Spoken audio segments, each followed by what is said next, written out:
Hi everyone, आज static GK का fourth lecture रहने वाला है। 3 लेक्चर हम ऑलरेडी कवर कर चुके हैं, क्लासिकल डांस, फोक डांस और म्यूजिकल इंस्ट्रूमेंट। आज हम म्यूजिक के अंदर क्लासिकल म्यूजिक पढ़ेंगे, जो कि अपने आप में 2 प्रकार का होता है, हिंदुस्तानी म्यूजिक और कार्नेटिक म्यूजिक। उससे डीप में से सवाल बनते हैं एसएससी एग्जाम्स के अंदर, और 2024 में तो काफ़ी सारे बने हैं, तो सारी चीज़ों को अच्छे से हम डीप में पढ़ाई करेंगे। उसके बाद हम फोक म्यूजिक देखेंगे। फोक म्यूजिक स्टेट वाइज भी पूछे जाते हैं आपके पेपर में, कई सालों से पूछे जा रहे हैं एसएससी के अंदर, कि कौन सी स्टेट का आपको फोक म्यूजिक दे देंगे, या तो स्टेट दे देंगे और आपसे पूछेंगे कि ये इस स्टेट का कौन सा फोक म्यूजिक है, या ये फोक म्यूजिक किस स्टेट से बिलोंग करता है। उससे एसोसिएटेड कोई पर्सन है तो वो भी पूछ लिया जाता है। ठीक है, एसोसिएटेड फोक म्यूजिक से पर्सन कम ही पूछे जाते हैं, 1-2 ही पर्सन है जो हमें याद रखने की ज़रूरत है। उसके बाद कुछ इंस्टीट्यूशन जो म्यूजिक से रिलेटेड है वो हम पढ़ लेंगे, जो आपके प्रीवियस एसएससी एग्जाम्स में पूछे गए हैं, और कुछ इंपॉर्टेंट सॉन्ग जो आपसे पूछे जाते हैं, पेपर के अंदर पूछे गए हैं एसएससी प्रीवियस ईयर में, वो सारे हम सॉन्ग्स देख लेंगे। ठीक है, उसके बाद कुछ अवार्ड्स हैं म्यूजिक से रिलेटेड, तो वो अवार्ड्स भी देख लेंगे जो प्रीवियस ईयर पेपर्स में एसएससी के अंदर आपके बने हैं। और ये जो स्टैटिक जीके कर रहे हैं, ये तो आप सभी को पता ही होगा कि एसएससी एग्जाम जितने भी होने 2025 को, सभी को टारगेट में रख के कर रहे हैं। और इस चीज़ को तो मैं आप इंश्योर कर सकता हूँ आपको कि आप सीजीएल दो, सीपीओ दो, सीएचएसएल दो, एमटीएस दो, जीडी दो, यहाँ से बाहर आपके सवाल नहीं बनेंगे, क्योंकि इनको ये जो कंटेंट तैयार किया गया है लास्ट 5 साल के एसएससी पेपर्स को अच्छे से एनालिसिस करने के बाद ही तैयार किया गया है। तो आप इस चीज़ में डाउट ही नहीं कर सकते कि इसको पढ़ने के बाद आपको अलग से कुछ और पढ़ने की भी ज़रूरत पड़ेगी। और ये जो हम देखते हैं, ट्रिक के साथ देखते हैं, हिंदी और इंग्लिश में हर एक नाम आपको देखने को मिलता है। तो ना तो यहाँ पर हिंदी वालों को कोई दिक्कत होगी, ना ही कोई इंग्लिश वालों को कोई प्रॉब्लम आएगी। तो चलिए, विदाउट एनी फर्दर डिले हम लेक्चर को शुरू कर लेते हैं। उससे पहले अभी तक अगर आपने Telegram channel, WhatsApp channel join नहीं किया है, तो आप टेलीग्राम चैनल और व्हाट्सएप चैनल ज्वाइन कर सकते हैं। ठीक है, उन सभी की लिंक मैं नीचे डिस्क्रिप्शन में दे दूंगा। ठीक है, हम यहाँ पर शुरू कर लेते हैं। हमारा सबसे पहले हम बात करते हैं क्लासिकल म्यूजिक की। देखो, क्लासिकल म्यूजिक 2 प्रकार का होता है, एक होता है हिंदुस्तानी क्लासिकल म्यूजिक, एक होता है कार्नेटिक म्यूजिक। तो सबसे पहले मैं बात करता हूँ हिंदुस्तानी क्लासिकल म्यूजिक क्या है, फिर कार्नेटिक म्यूजिक के बारे में बात करेंगे, फिर थोड़ा सा डिफरेंस भी देखेंगे। तो यहाँ पर देखो, हिंदुस्तानी क्लासिकल म्यूजिक के बारे में आपको क्या याद रखना है कि जो नॉर्थ में आपका एक तरह से ओरिजिनेटेड हुआ, जो नॉर्थ की स्टेट है भारत के अंदर, जहाँ पर जो म्यूजिक यूज किया जाता है, जो क्लासिकल डांस करते वक्त, या जो ज़्यादातर आपका नॉर्थ में जो म्यूजिक चलता है, वो हिंदुस्तानी क्लासिकल म्यूजिक होता है। अब यहाँ से आपको एक चीज़ याद रखनी है, जब हम क्लासिकल डांस देख रहे थे तो वहाँ भी मैंने एक चीज़ बताया था, जैसे कथक है, कथक यूपी का है, आपसे पूछ लीजिए कथक किस म्यूजिक के साथ होता है, कार्नेटिक या हिंदुस्तानी। तो अब जब हम ये पढ़ लेंगे कि हिंदुस्तानी म्यूजिक नॉर्थ में होता है और कार्नेटिक म्यूजिक साउथ में होता है, तो हमें ये याद रखने की ज़रूरत ही नहीं है, या ये रटने की ज़रूरत ही नहीं है कि कथक हिंदुस्तानी के साथ होता है, क्योंकि कथक यूपी का है, साउथ का है। और जब कथक यूपी का है और यूपी नॉर्थ में, तो नॉर्थ का जो क्लासिकल डांस होगा वो क्लासिकल म्यूजिक के साथ ही होगा। और नॉर्थ में कौन सा क्लासिकल म्यूजिक होगा? हिंदुस्तानी क्लासिकल म्यूजिक होगा। तो ये समझना है, नॉर्थ में हिंदुस्तानी होता है और साउथ में आपका कार्नेटिक होता है। तो ये चीज़ याद रखना कि जो आपका हिंदुस्तानी म्यूजिक है वो कहाँ पे ओरिजिनेटेड हुआ है, आपका नॉर्दर्न रीजन में हुआ है। और जो इसके रूट्स मिलते हैं वो वैदिक चैंटिंग से और एंशियंट हिंदू ट्रेडिशन से, या कभी कभी आपसे सवाल में बनता है कि इसका एंशियंट रूट कहाँ से मिलता है, तो यहाँ पर ये चीज़ें ना देके पता है कहाँ क्या देते हैं, जहाँ से हमारा क्लासिकल डांस का जिक्र हुआ है। अब आप सभी को पता है कि हमारा जो क्लासिकल डांस का जो जिक्र हुआ है वो कहाँ पर हुआ है, तो क्लासिकल डांसेस का जो जिक्र हुआ है हमारा नाट्य शास्त्र में हुआ है। वहीं पर क्लासिकल म्यूजिक का भी जिक्र हुआ है, हिंदुस्तानी क्लासिकल म्यूजिक का। तो ये चीज़ ध्यान रखना, इसके जो रूट्स हैं वो नाट्य शास्त्र से भी मिलते हैं हमें। अगर कभी आपसे सवाल बनता है पेपर में तो ये चीज़ ध्यान रखना, नाट्य शास्त्र। ठीक है, और नाट्य शास्त्र किसने लिखा है, ये मैं ऑलरेडी आपको जब क्लासिकल डांस पढ़ा रहा था तो वहाँ पे पता है, वो लिखा था भरत मुनि ने। ठीक है, और अगर आपसे पूछ लिया जाए पेपर में कि इसके फादर किसको माना जाता है, हिंदुस्तानी क्लासिकल म्यूजिक के जो फादर हैं, हिंदुस्तानी क्लासिकल म्यूजिक के जो फादर हैं, फादर किसको कंसिडर किया जाता है, तो देखो, 2 लोगों में से एक ही का नाम देंगे। या तो यहाँ पर आपका नाम दे देंगे तानसेन का। अभी अच्छा देखो, तानसेन नाम याद रखना बहुत आसान है। तानसेन कहाँ से थे? मध्य प्रदेश से, और मध्य प्रदेश नॉर्दर्न रीजन में ही आपका आएगा। ठीक है, तो तानसेन इसके फादर थे। और एक जो आपके मिडिवल इंडिया में जब हम एक पढ़ते हैं अमीर खुसरो, कभी कभी तानसेन ना देखे अमीर खुसरो ऑप्शन में मिल जाएगा आपको। तो ये दोनों ध्यान रखना, father of Hindustani classical music के बारे में। ठीक है, और दूसरी चीज़, जो आपका हिंदुस्तानी क्लासिकल म्यूजिक है वो इन्फ्लुएंस्ड है किससे? पर्शियन और इस्लामिक म्यूजिक ट्रेडिशन से। क्योंकि देखो क्यों इन्फ्लुएंस है, क्योंकि मुगल्स ने काफ़ी टाइम तक मिडिवल, अगर आप हिस्ट्री पढ़ते हो तो पूरा मुगल्स का राज रहा है। और दिल्ली सल्तनत में भी सारे जो लोग थे वो इस्लामिक कंट्री से ही आकर यहाँ पर उन्होंने राज किया। ठीक है, तो ये सारे लोगों ने, जब हिंदुस्तानी क्लासिकल म्यूजिक नॉर्थ के टाइम पे था, तो ऑब्वियसली बात है कि जो मुगल एम्पायर था उसकी वजह से जो आपका इन्फ्लुएंस हुआ इसमें, जो आपका इस्लामिक म्यूजिक ट्रेडिशन देखने को मिलेगा, पर्शियन का मतलब ये वहाँ से इन्फ्लुएंस्ड है। और कार्नेटिक क्यों नहीं होगा, कार्नेटिक आपका जो मुगल्स ने रूल किया वो नॉर्थ में किया, तो इस चीज़ से थोड़ा सा ये याद रखना। उसके बाद अभी इसके कुछ एलिमेंट्स होते हैं। अब देखो जो एलिमेंट्स हैं ये मैं आपको उसमें भी पढ़ाऊँगा जब हम कार्नेटिक म्यूजिक देखेंगे। एक होता है राग, एक ताल, एक लाया, एक स्वरा। तो यहाँ पर आपसे सवाल ये नहीं बनता कि राग किससे है, क्योंकि ये एलिमेंट आपके कार्नेटिक में भी यूज होते हैं और हिंदुस्तानी में भी यूज होते हैं। लेकिन हाँ, आपसे ये पूछ सकता है कि ये राग क्या है, ताल क्या है, लाया क्या है, स्वरा क्या है। और ये CHSL में पहली बार आपके कई सालों बाद मतलब ऐसे पूछा गया 2024 में। और CHSL में यहाँ पर बहुत सवाल बने थे। तो देखो मैं आपको बता देता हूँ। जैसे राग के बारे में बात करते हैं तो राग क्या होता है, एक तरह से मेलोडिक फ्रेमवर्क होता है। मैं पूरा यहाँ पर लिख देता हूँ राग के बारे में, लिख लो आप। ठीक है, हिंदी वाले थोड़ा सा भाई इसको ट्रांसलेट कर लेना। मेलोडिक फ्रेमवर्क होता है, फ्रेमवर्क होता है। बेसिकली ये क्या करता है, राग में एक तरह से सेट रूल्स किए जाते हैं जो आपकी मेलोडी, जो धुन है उसको बिल्डअप करने के लिए। ठीक है, यहाँ पर लिख लो, set rules for building, set rules for building a melody. ठीक है, ये चीज़ आपको पता होनी चाहिए। उसके बाद ताल से तो बहुत सवाल बने थे। ठीक है, ताल के बारे में पूछा था कि ताल क्या होता है, तो ताल के बारे में एक चीज़ याद रखना, ताल होता है आपका एक तरह से साइक्लिक अरेंजमेंट होता है टाइम का। ठीक है, तो आपसे पूछ ले कि इनमें से कौन सा साइक्लिक अरेंजमेंट होता है, साइक्लिक अरेंज। अब देखो बिल्कुल हम डीप में इनको नहीं पढ़ेंगे कि ये क्या होता है, साइक्लिक अरेंजमेंट क्या होता है, क्योंकि अब हम म्यूजिक की क्लास, हम म्यूजिक तो सीख नहीं रहे, जस्ट हम अपने एग्जाम के पॉइंट ऑफ व्यू से पढ़ रहे हैं। ठीक है, साइक्लिक अरेंजमेंट ऑफ टाइम, ये CHSL 2024 में 2-3 बार पूछा गया कि ताल का मतलब क्या है। उसके बाद आपका ये भी पूछा गया है कि लाया का, सॉरी, स्वरा भी पूछा गया है आपका। स्वरा का मतलब होता है यहाँ पर, स्वरा का मतलब होता है एक तरह से जो आपके सारे गामा पाधानी सा होते हैं ना, इसमें उन्होंने ये भी पूछा था कि कितने नोट्स होते हैं, तो 7 नोट्स होते हैं, ध्यान रखना। और जो आपके एक तरह से कान म्यूजिक नोट्स आते हैं, स्वर स्वर स्वर से आप समझ रहे हो ना, स्वर स्वर, ए सा रे गा मा पा धा नी। ठीक है, तो आपके 7 स्वर होते हैं, तो ध्यान रखना, पेपर में पूछा गया था कि कितने स्वर होते हैं, तो आपके 7 स्वर होते हैं, ये चीज़ आपको पता होना चाहिए। ठीक है, और आपको लाया के बारे में पता होना चाहिए। ठीक है, लाया के बारे में वैसे पेपर में नहीं पूछा गया था, लेकिन मैं यहाँ पर लिख लो, लाया होता है एक तरह से आपका जो स्पीड होती है, जो रिदम होता है म्यूजिकल परफॉर्मेंस को, उसको लाया बोलते हैं। ठीक है, तो मैं थोड़ा सा यहाँ पे रफ कर देता हूँ। जो हमारा यहाँ पे लाया होता है वो होता है एक तरह से speed, speed and rhythm, speed and rhythm of musical performance, musical performance. तो ये चीज़ आपको यहाँ पर पता होनी चाहिए। ठीक है, तो अब मैंने आपको ये एलिमेंट जो हैं, ये जो चीज़ें हैं, ये जो वर्ड हैं, ये टर्मिनोलॉजी हैं, ये हिंदुस्तानी क्लासिकल म्यूजिक में भी यूज होता है, कार्नेटिक म्यूजिक में पढ़ाऊंगा तो वहाँ भी आपको लिखे मिलेंगे, तो इसमें कंफ्यूज मत होना। ठीक है, अब इसको पहली क्लास को पॉज करके ये जो एक्स्ट्रा इन्फॉर्मेशन दी है इसको ऐड ऑन कर लो, फिर मैं इसे रफ कर देता हूँ। ठीक है, अब देखो यहाँ पर हम कुछ इंस्ट्रूमेंट ने कभी कभी पूछ लेता है कि ये इंस्ट्रूमेंट कहाँ यूज होता है, किस आपका उसमें यूज होता है, हिंदुस्तानी में यूज होता है या क्लासिकल में यूज होता है। तो ध्यान रखना, थोड़ा जो एस से आता है, सितार हो गया, सरूद हो गया, आपका एस और टी से जो आएंगे, तबला और तनपुर, तो ये सारे इंस्ट्रूमेंट कहाँ यूज होते हैं, हिंदुस्तानी में होते हैं। ठीक है, इतना इंपॉर्टेंट नहीं है याद करना, एक बार ही पेपर में बना था। उसके बाद वोकल स्टाइल, ठीक है, काफ़ी वोकल स्टाइल होती हैं आपकी, जो 10 वोकल स्टाइल होती हैं। तो यहाँ पर ये अभी मैंने आगे 10 की 10 लिख रखी हैं, तो जब मैं 10 वोकल स्टाइल पढ़ाऊंगा तो वहाँ पे आपको ये सारी पढ़ा दूंगा। ठीक है, यहाँ पर ये 3 आपकी पेपर में पूछी गई थी। ठीक है, 10 वोकल स्टाइल होती हैं, तो हम सारी वोकल स्टाइल पढ़ेंगे, क्योंकि हो सकता है कि आगे आपके SSC में सारी वोकल स्टाइल से सवाल बने। और मैं आपको आपको ट्रिक के साथ पढ़ा दूंगा, तो आपको कोई दिक्कत नहीं आएगी।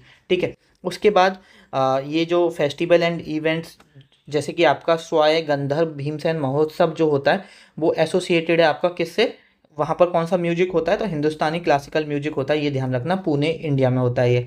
उसके बाद देखो तानसेन समारोह, जो होता है आपका एक म्यूजिकल फेस्टिवल है जो ग्वालियर में होता है। आपको एक चीज़ ध्यान रखना चाहिए कि जो तानसेन थे वो ग्वालियर मध्य प्रदेश से थे। अगर आपको ये चीज़ पता होगी तो आपको समझ में आ जाएगा कि जो तानसेन समारोह है वो कहाँ पर होगा, ग्वालियर में होगा। तो इतना याद रखो कि ग्वालियर में आपका तानसेन समारोह कहाँ होता है, ग्वालियर में होता है, क्योंकि जो तानसेन थे वो ग्वालियर मध्य प्रदेश से थे। ठीक है, इस महोत्सव में तानसेन अवार्ड भी दिया जाता है, और ये कौन देता है, ये मध्य प्रदेश गवर्नमेंट देती है, और 1980 से देती आ रही है। ये भी सवाल बना था कि कब से देती आ रही है, तो 1980 से आपका तानसेन अवार्ड की शुरुआत हुई थी, तो ये चीज़ याद रखना। और यहाँ पर ये जो तानसेन अवार्ड है ये किसे दिया जाता है, जो हिंदुस्तानी क्लासिकल म्यूजिक के एक्सपोनेंट होते हैं ऑब्वियसली उन्हें दिया जाता है। ठीक है, ये आपका सीजीएल में भी बना है, सीएचएसएल में भी सवाल बना है। ठीक है, और ये चीज़ तो आपको पता ही होगी कि जिन क्वेश्चंस जो क्वेश्चंस 2024 में बने हैं सिर्फ उनके आगे ही लिखा है, लेकिन जो 2023, 22, 23, 21 में बने हैं उनके आगे मैंने ये नहीं लिखा कि हाँ ये 21 में बना है। लेकिन हाँ, यहाँ पर जितनी भी चीज़ें पढ़ाऊंगा सब पूछी गई हैं डिफरेंट पेपर्स में, प्रीवियस ईयर क्वेश्चंस में, एसएससी के। अगर आप देखना चाहो तो एनालिसिस करके देख सकते हो। उसके बाद एक आपकी डोवर लैंड म्यूजिक कॉन्फ्रेंस है जो कि कहाँ हुई थी, कोलकाता में। ये भी आपका किससे रिलेटेड है, हिंदुस्तानी क्लासिकल म्यूजिक से। अगर ये पॉइंट याद नहीं करना चाहते तो मत करना, ये 2 पॉइंट काफ़ी इंपॉर्टेंट हैं। अब हम थोड़ा सा देख लेते हैं जो आपकी वोकल फॉर्म्स हैं हिंदुस्तानी म्यूजिक की, कि कितनी तरह से, मतलब जो जो आपका क्लासिकल हिंदुस्तानी क्लासिकल म्यूजिक होता है उसके भी डिफरेंट टाइप होते होंगे, तो कौन कौन से हैं, तो ये 10 हैं आपके यहाँ पर। ठीक है, एक है आपका ध्रुपद, एक है धामर, एक है आपका होरी, एक है ख्याल, टप्पा, चतुरंग, राग सागर, तराना, सरगम और ठुमरी। ठीक है, ये आपके 10 वोकल फॉर्म्स हैं हिंदुस्तानी म्यूजिक की। अब पेपर में कैसे पूछ लेगा, आपसे हो सकता है कि 3 कार्नेटिक की वोकल फॉर्म्स दे दे और एक आपका किसका दे दे, एक हिंदुस्तानी की दे दे, और आपसे पूछे कि इनमें से कौन सा हिंदुस्तानी म्यूजिक की वोकल फॉर्म है। या आपसे हो सकता है कि 4 में से 3 हिंदुस्तानी म्यूजिक की दे दे, एक कार्नेटिक की दे दे, या एक अलग से कोई नाम रख दे इनसे मिलता जुलता, और बोल दे कि इनमें से कौन सा वोकल फॉर्म नहीं है हिंदुस्तानी म्यूजिक के। तो ये आपको याद करना पड़ेगा। आप देखिए देखिए ये कैसे याद करना है। ध्रुपद, ध्रुपद याद करना आसान क्यों हो जाता है, ध्रुपद को एसोसिएट करो द्रौपदी के बारे में। अब देखो महाभारत रामायण ये सबने देखी है, तो यहाँ पर ध्रुपद को किससे एसोसिएट करोगे, द्रौपदी से। अब द्रौपदी कौरव पांडव के रहते, कुरुक्षेत्र दिल्ली इधर की साइड उन्होंने रूल किया। ठीक है, इधर की साइड उनका पूरा वो था, नॉर्थ में ही रहते थे, तो द्रौपदी से ध्रुपद याद कर लो। उसके बाद देखो होली वगैरह ज़्यादातर कहाँ होती है, नॉर्थ में ज़्यादा होती है, तो ऐसे होली याद कर लो। उसके बाद देखो थोड़ा सा ऐसे याद करो कि जो नॉर्थ के लोग होते हैं वो थोड़े से एज कम्पेयर टू जो साउथ के लोग होते हैं, साउथ के लोग ज़्यादा मेहनती होते हैं, थोड़े पेशेंस होता है उनके अंदर एज कम्पेयर टू नॉर्थ के लोग। ठीक है, साउथ में तुमने देखा भी होगा थोड़ा पढ़े लिखे लोग ज़्यादा रहते हैं, लिटरेसी भी साउथ की ज़्यादा रहती है।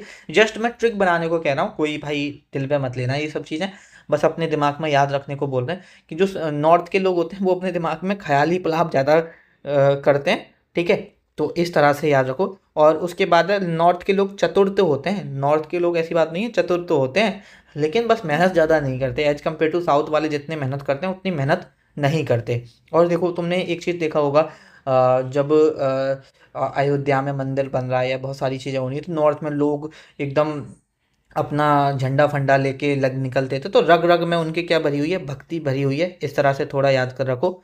ठीक है, और देखो तराना ऐसे याद रखो, तराना से राणा ले लो। अब राणा, राणा प्रताप सिंह वगैरह ये नाम कहाँ होंगे, नॉर्थ में ही होंगे, तो ऐसे डायरेक्ट याद कर सकते हो। और देखो जो गवर्नमेंट एग्जाम होता है उसकी जो ज़्यादातर प्रिपरेशन करते हैं कौन करते हैं, नॉर्थ वाले बच्चे करते हैं। और जब फेल होते हैं तो सारे लोग गम में रहते हैं, सारे लोग गम में रहते हैं, और नॉर्थ के ज़्यादा बच्चे तैयारी करते हैं, ये चीज़ ध्यान रखना। और देखो ठुमरी को डायरेक्ट याद कर लो, ठुमरी ठुमरी को ठुमका से याद रख लो। ठुमका वगैरह कहाँ, यूपी बिहार में ठुमका वगैरह ठीक है चलता है, जो डांस वगैरह होता है, तो ठुमरी से ऐसे याद रखो। ठुमरी के बारे में ये बेसिकली एक आपका म्यूजिकल आपका सॉरी फॉक म्यूजिक भी है यूपी का, इसके बारे में भी हम आगे भी पढ़ेंगे। ठीक है, तो ये सारे आपको वोकल फॉर्म्स याद रखनी है हिंदुस्तानी म्यूजिक की। आप जैसे क्या क्या बचा, एक आपका बचा धमर। ठीक है, तो ऐसे याद कर लो कि जो नॉर्थ वाले होते हैं धूमधाम ज़्यादा करते हैं, साउथ वाले एज कम्पेयर टू पेशेंस। मतलब देखो साउथ का मतलब कार्नेटिक म्यूजिक, नॉर्थ का मतलब हिंदुस्तानी म्यूजिक। ठीक है, ये तो समझ में आ रहा होगा कि नॉर्थ वाले थोड़ा धूमधाम ज़्यादा करते हैं एज कम्पेयर टू साउथ वाले शांत रहते हैं। ठीक है, इस तरह से थोड़ा सा याद कर लेना तो आपको सारे याद हो जाएंगे। और जैसे देखो टप्पा, अब देखो साउथ में हिंदू भी रहते हैं, मुस्लिम्स भी रहते हैं, क्रिश्चियन भी रहते हैं, बट नॉर्थ में जो हिंदूज और मुस्लिम्स की ज़्यादा संख्या है, ठीक है, हिंदूज रहते हैं। तो जैसे जो हिंदू लोग होते हैं वो अपने पेरेंट्स को ज़्यादातर पापा बोलते हैं, तो पप्पा ऐसे याद कर लो, पप्पा, ठीक है। और साउथ में ज़्यादातर आपके क्रिश्चियन वगैरह देखने को मिलेंगे, तो वो डैड वगैरह जो भी हैं अपने फादर को बोलते होंगे, ठीक है। तो यहाँ पर ये सारे आप देख सकते हो, ये थोड़ा सा 2-3 बार रिवाइज करोगे ना तो आपको आराम से याद हो जाएंगे, इतनी बड़ी बात नहीं है इसको याद रखना, ठीक है। उसके बाद हम अब देख लेते हैं इससे एसोसिएटेड पर्सन भी देखेंगे। अब देखो कई बार ये सारे सब नाम जितने भी यहाँ पर आपके सामने लिखे हुए हैं ना, कुछ ऐसे हैं कि जो आपको हिंदी में देखने को नहीं मिलेंगे, तो बस वो थोड़ा सा मैनेज कर लेना, ठीक है। नाम ही है, आप नाम को हिंदी में, जो हिंदी मीडियम वाले हैं नाम को हिंदी में लिख सकते हैं। अब देखो ये आपको याद कैसे करना है। अब जैसे हम हिंदुस्तानी म्यूजिक को नॉर्थ से रिप्रेजेंट कर रहे हैं, तो हिमेश रेशमिया नॉर्थ से ही बिलोंग करते हैं, तो डायरेक्ट याद कर लो।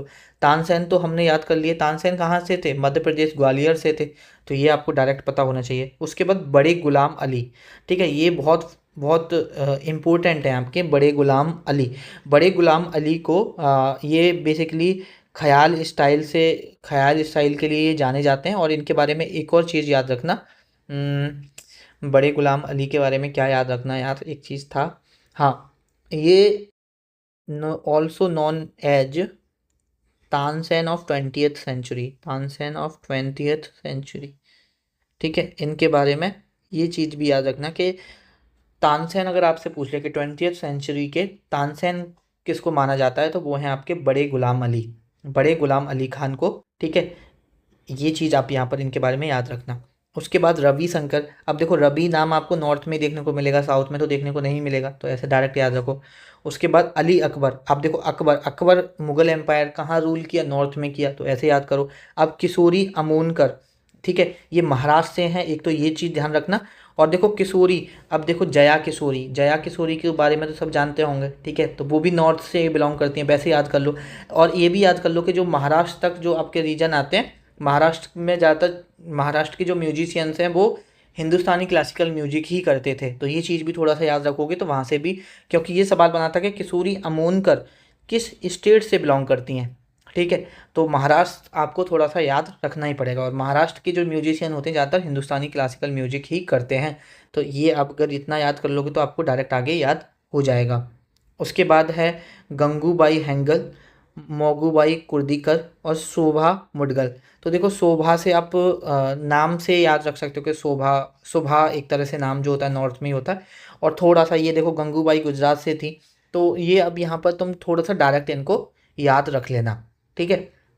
अब हम बात कर लेते हैं, ये 2-3 नाम इनको डायरेक्ट याद कर लेना।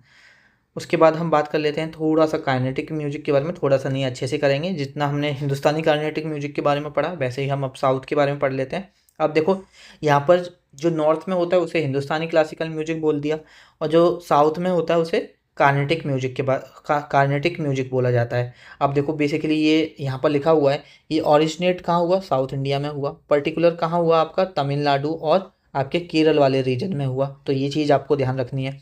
और इसमें जो तलाम होते हैं वो 7 होते हैं, ठीक है। एक सेकेंड, हमने एक बार आपका सवाल बना था एसएससी सीएचएसएल में, ठीक है, एसएससी सीएचएसएल में आपका सवाल बना था कि कितने तलाम होते हैं, ठीक है, कार्नेटिक म्यूजिक में, तो ये ध्यान रखना, तलाम कितने होते हैं आपके, 7 होते हैं। और ये स्वर जाति वगैरह स्टाइल होती हैं, तो ये अभी हम पढ़ेंगे, ठीक है, जस्ट वेट अ सेकेंड, ठीक है।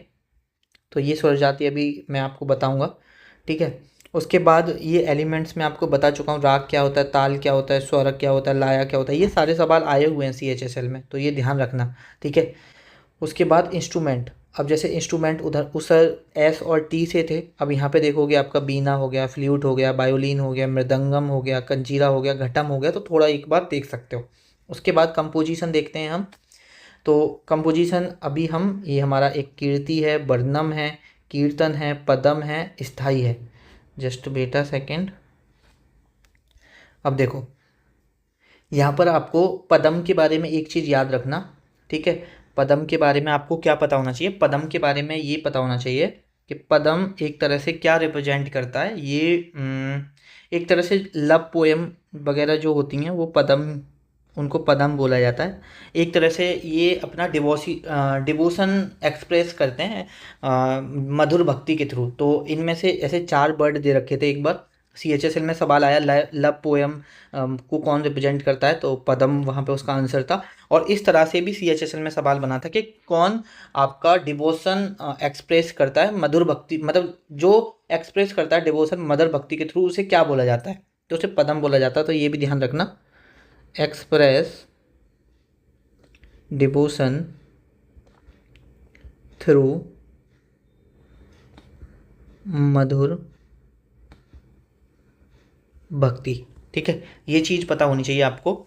और कीर्ति के बारे में आप अगर नहीं भी इतना याद रखोगे तो कोई दिक्कत नहीं है।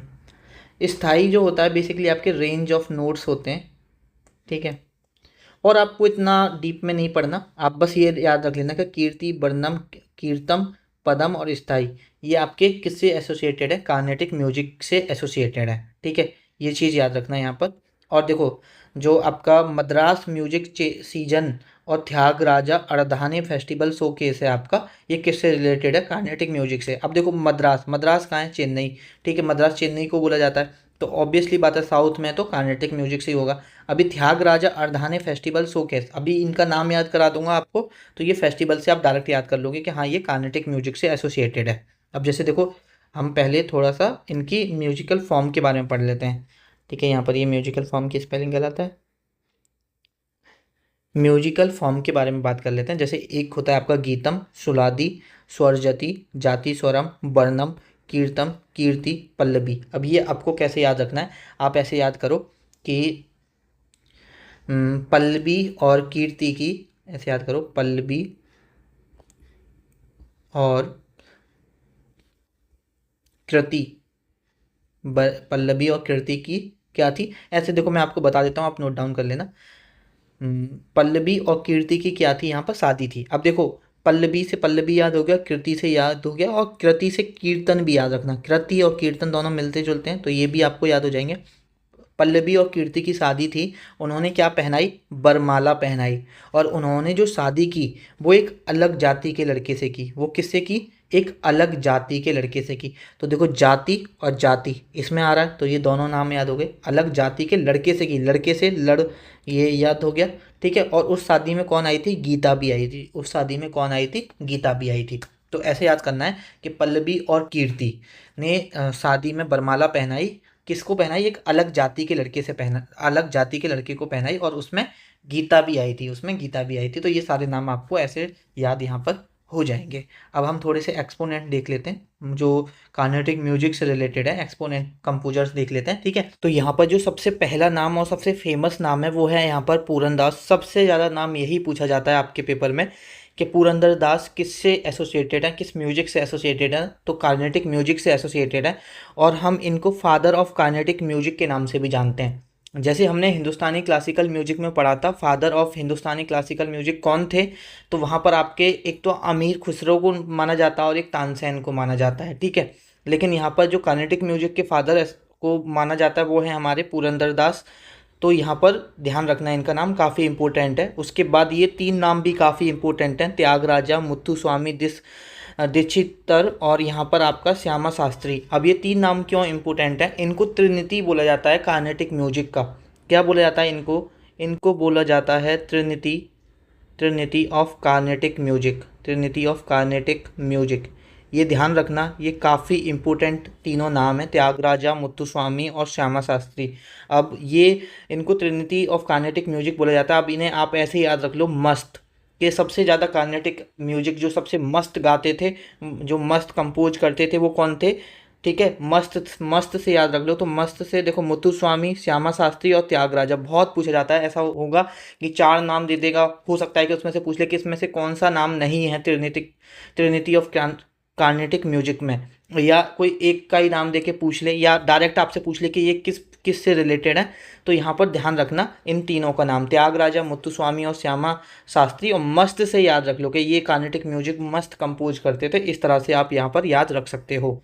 और देखो, एक नाम और याद रखना, जैसे हम पुरंदर दास को फादर ऑफ कार्नेटिक म्यूजिक बोला जाता है, वैसे ही एक नाम है आपका MS सुब्बलक्ष्मी, MS सुब्बलक्ष्मी।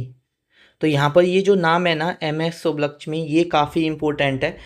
देखो सबसे पहले तो ये नाम इसलिए इम्पोर्टेंट है क्योंकि इन्हें भारत रत्न मिला था और फर्स्ट म्यूजिशियन थी ये। फर्स्ट म्यूजिशियन, मेल फीमेल की बात नहीं कर रहा, ओवरऑल फर्स्ट म्यूजिशियन थी जिनको भारत रत्न मिला था 1998 में। तो ये चीज़ आपको पता होनी चाहिए, कई बार पेपर में आपकी पूछी गई है। ठीक है, तो इनको भारत रत्न मिला है 1998 में और फर्स्ट म्यूजिशियन थी ये टू गेट भारत रत्न। लिख लो, ठीक है। M S Subbulakshmi, first musician, first musician to get Bharat Ratna, मतलब वो, ठीक है, वो आप अब पूरा लिख लेना, भारत रत्न इन 1998। हिंदी वाले लिख सकते हो कि एम एस सुब्बलक्ष्मी पहली संगीतकार थी जिनको भारत रत्न मिला 1998 में। ठीक है, और एक और बात, इनको फर्स्ट म्यूजिशियन तो थी, ये फर्स्ट म्यूजिशियन थी जिनको क्या मिला था, रेमन मैगसेसे अवार्ड भी मिला था। ये भी बात आपको ध्यान रहनी चाहिए। Ramon Magsaysay, Ramon Magsaysay award, ये फर्स्ट म्यूजिशियन थी जिनको रेमन मैगसेसे अवार्ड भी मिला है। ठीक है, ईयर इतना नहीं पूछा जाता, लेकिन हाँ ये पूछ लिया जाता है कि फर्स्ट, देखो भारत रत्न का ईयर पूछा जाएगा, रेमन मैगसेसे का अवार्ड का ईयर नहीं पूछा जाएगा। लेकिन ध्यान रखना कि फर्स्ट म्यूजिशियन जिन्हें रेमन मैगसेसे अवार्ड मिला था वो कौन थी, एम एस सुब्बलक्ष्मी। अच्छा, इनको क्वीन ऑफ कार्नेटिक म्यूजिक के नाम से भी जाना जाता है, तो अगर कभी पूछ ले तो आपको ध्यान होना चाहिए, queen of Carnatic music, queen of Carnatic music. तो ये सारी चीज़ें इनके बारे में आप याद रखना, पेपर पॉइंट ऑफ व्यू से मेरे भाई काफ़ी इंपॉर्टेंट है।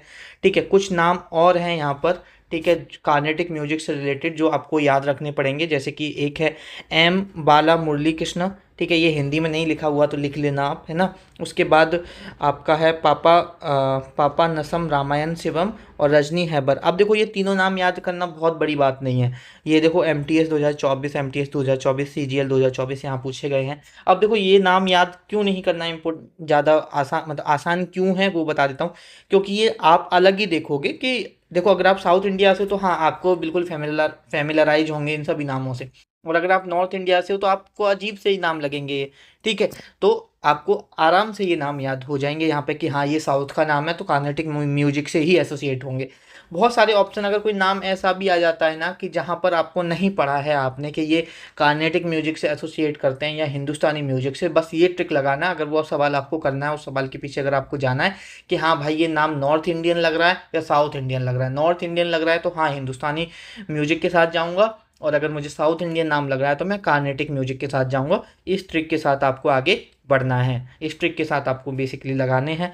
उसके बाद थोड़ा सा देखो मैंने आपको क्या क्या पढ़ा दिया, हिंदुस्तानी म्यूजिक पढ़ा दिया, कार्नेटिक म्यूजिक पढ़ा दिया, उससे एसोसिएटेड टर्म्स वगैरह पढ़ा दिए। अब यहाँ पर अगर थोड़ा सा देखो डिफरेंस, तो मैं ऑलरेडी बता चुका हूँ, ये नॉर्थ इंडिया में ओरिजिनेट हुआ, ये साउथ इंडिया में ओरिजिनेट हुआ। ठीक है, इंस्ट्रूमेंट थोड़ा सा एक बार देख लेना कि किस में कौन से इंस्ट्रूमेंट यूज होते हैं। और देखो जो आपका म्यूजिक में अगर देखा जाए कि कार्नेटिक म्यूजिक पुराना है या हिंदुस्तानी म्यूजिक पुराना है, तो जो आपका कार्नेटिक म्यूजिक है वो काफ़ी पुराना है, और जो आपका हिंदुस्तानी म्यूजिक है लगभग वो 13th सेंचुरी में एग्जिस्टेंस में आया था। ये बात थोड़ा सा पता होना चाहिए। और जो आपका कार्नेटिक म्यूजिक है वो प्योर इंडिजीनियस है, प्योर वो भारत में ही, मतलब एक तरह से भारत के ट्रेडिशन में ही वो चलता आ रहा है, मतलब स्वदेशी म्यूजिक है। लेकिन जो आपका यहाँ पर हिंदुस्तानी म्यूजिक है वो इन्फ्लुएंस्ड है पर्सियन से, अफ़गान से, अरब से। अब वो मैंने आपको बता दिया, ड्यू टू मुगल्स आए थे, दिल्ली सल्तनत अगर पढ़ेंगे तो वो सारे लोग जो आए थे उसकी वजह से ये इन्फ्लुएंस है। और ये आपका यहाँ पर प्योर इंडिजीनियस है, ये चीज़ ध्यान रखना कभी अगर पूछ ले। अब देखो यहाँ पर कार्नेटिक म्यूजिक की बात करी जाए तो एक ही कार्नेटिक म्यूजिक की जो सब स्टाइल है वो एक ही है, बट यहाँ पर डिफरेंट स्टाइल है, घरानाज वगैरह। जो हमारा नेक्स्ट लेक्चर होगा वो हमारा नेक्स्ट लेक्चर होगा घरानाज पे। तो अलग अलग घरानाज अलग अलग तरह के हिंदुस्तानी म्यूजिकल करते थे। ठीक है, तो वो सारी चीज़ें हम घराना में पढ़ेंगे तो तब देख लेंगे। तो ये जैसे एक जनरल डिफरेंस है जो आपको थोड़ा सा पता होना चाहिए, ऐसा इसमें कुछ खास नहीं है। उसके बाद ट्रिनिटी ऑफ कार्नेटिक म्यूजिक, ये ऑलरेडी मैंने बता रखे हैं, आप इन्हें ध्यान रखना। ये सिर्फ CHSL में नहीं, डिफरेंट एग्जाम्स में डिफरेंट टाइम्स पूछे गए।